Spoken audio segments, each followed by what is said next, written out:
Hey, I'm Rick. And I'm Sarah. And we are Above the Dash. It's been a while since we've been here. Apologize, we've been really busy. We're actually headed to a closing right now. Woo. It's a good day when you're headed to a closing, right? Are we interrupting you? Yeah, what we got going on? Huh? A little bit. Oh, you're shopping? Go away. Today we want to discuss 4 ways that you can invest in real estate. These are basically the 4 methods that you can use. First one is being a landlord. Yeah, that's the most traditional way. You basically buy a property and then you find a tenant. Beware that if you're your own landlord, that bad tenants prey on their own landlords, on individual landlords, because you don't have the tools usually and the facilities that a property manager has to pull credit, pull background checks, research foreclosures and evictions, and then look for crimes of what they call moral turpitude, which is basically check kiting and stuff like that. So they're always trying to prey on you, so do your due diligence, but that is certainly one way to do it. You also make less money without a property manager because you usually get about $100 less per month, so that's $1,200 per year you're not bringing in. Property manager pays for themselves. But being a landlord, owning the property outright, and being a landlord is the classic way of investing in real estate. All right, number 2 is real estate investment groups. Real estate investment groups are what we are very fond of. If you just want to be a passive investor, what you do is you either join up with a bunch of friends or you get with us and you invest in one of our real estate investment groups.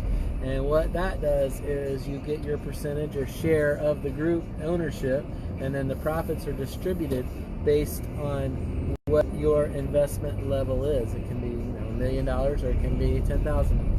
But you're going to typically, you're going to get pretty good returns. Real estate, rental real estate, we use what we call a factor of 10. So if we pay $100,000 for a house, we want to make sure the rent's $1,000, for instance. So you typically get about a 10% cash flow plus any appreciation that the property does appreciate. We don't factor that into it because we're really looking for cash flow. And we don't plan to exit that property at any time soon. So that's just equity that you're building up. But if you join one of our real estate investment groups, it can be a passive way to invest and get a very good return on your investment. Real estate trading, better known as flipping.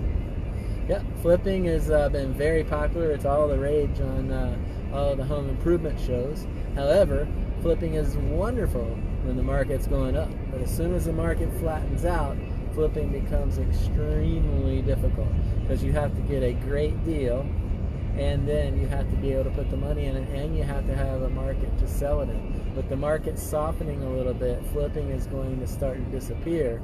And those guys who are getting into it late now, God forbid, you're only as good as your last flip is what I like to say. So if you happen to buy a property and the market goes down 10%, there goes all, there goes every bit of your profit down 10%. So flipping is not our favorite way. We like to buy and hold. We're kind of like, you have stock traders and you have stock investors. And for the last, 5 years maybe, flippers have done very well. But imagine if they had held on to that property. They would have paid $25,000 for a house in Deltona that's now renting for, $1,100 is what we rented that one for? Over there on Corinthian, right? $1,200. So they could have paid $25,000 for a house that is now renting for $1,200 a month. I don't know what that return is, but just off the top of my head, I'm thinking that's about an 80, 70, 60% return on your investment. Where are you going to get that kind of money flipping? Flipping, you're going to make, $20,000, $30,000 on a property? Obviously not big fans of flipping. Other people love it. But it's up to you. Are you good at fixing stuff up? Are you going to be able to cut those costs down because you're going to do all the labor? Then hey, flipping might be for you. But you could just as easily put all that time and effort into a rental. So whatever is your way, but so far we've got be a regular landlord, join one of our investment groups, or be a flipper. And the last one is REITs, real estate investment trusts. real estate investment trusts are traded on the public market, in the stock market. You invest in them by simply buying the stock through your stockbroker. So it's, while you're owning real estate, it isn't really a real estate. It functions more like a stock. So basically, it's an investment group on steroids. So they're done at the institutional level. So they say, okay, we're going to build a skyscraper in New York City. It's going to cost us $100 million. Probably more than that, but we'll say $100 million. So that $100 million they're going to raise through the stock market. So they raise that money through the stock market. They issue, say, if they're raising, $100 million, they issue, just to make it easy, they issue 100 million shares at $1 a share. Of course, that doesn't get offered to you and I. That gets offered to their institutional buddies and all that. So then they buy that, they raise the funds, they build the skyscraper, and now it starts to return an investment. They create a property management company to manage it, and then that creates a return on your investment. Usually a pretty good return on your investment. There's a lot of REITs out there you can buy that are paying 10-15%, and it's just like a stock investment. But you do have the risk of the stock going down. But that's basically extremely passive real estate investment, and it's just like buying a stock market. The only difference is a stock like company stock has a bad quarter, their stock's going to tend to tank and you're going to lose your money.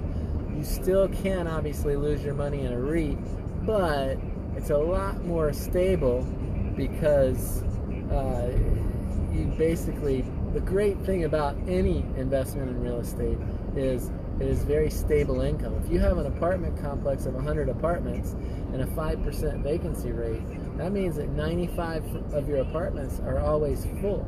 So you're never really, it's very predictable, and that income is steady. If they're $1,000 a month and you've got 95 units full, that's $95,000 a month that you're bringing in steady, and you can almost count on it. God forbid, there's another recession or crash. Even then, people need places to live. So you're going to have a pretty steady investment going there. So a REIT is kind of like that as well. They've got pretty steady tenants. So their stock prices still fluctuate a little, but they don't tend to drop and tank like a normal stock would if say they had a bad earnings quarter or something like that. You'd have very predictable earnings when you're investing in real estate. So that said, real estate investment, one of the safest investments you can do. It'll go up, it'll go down a little bit, but typically if you chart it back to the 20s, it goes up anywhere between 3 and 7% every year. Of course, some years it goes up 20, and some years it goes down a little bit. We had 2 extreme down years in the 20s during the Depression, and then just a while back, about 8 years ago. So we would not anticipate anything like that happening again for another, 60 years or so. So if you do have money to invest, you need to get with us and decide what path is best for you. Your money's sitting in a 401k doing nothing. Money's sitting in a bank account doing nothing. Turn it into 10% at least, and then that can compound as well if you reinvest that money right back into real estate. And then when you're ready to exit, when you're ready to retire, just sell your shares, and all the appreciation, you recognize the appreciation at that time. You have all that appreciation with 0 tax consequence until you actually sell it. So real estate investment, fantastic investment. We can help you with any 4 of those except for the REITs. We can't sell you REITs. We can help you with 3 out of those 4. We're not stockbrokers, but we can help you with 3 out of those 4. So if you want to be your own landlord, let us show you how. If you want to join one of our investment groups, let us show you how. And what's the third one again? If you want to brain fart. Getting old here. Getting old sucks. If you want to, oh yeah, and if you want to be a flipper, we can help you with that. So either way, give us a call, shoot us a text, 386-866-1007. We are your property masters. We have the real estate group. We have the investment group. We have the mortgage group. And we have the property management group. So we got you covered from A to Z. 386-866-1007. Have a great day.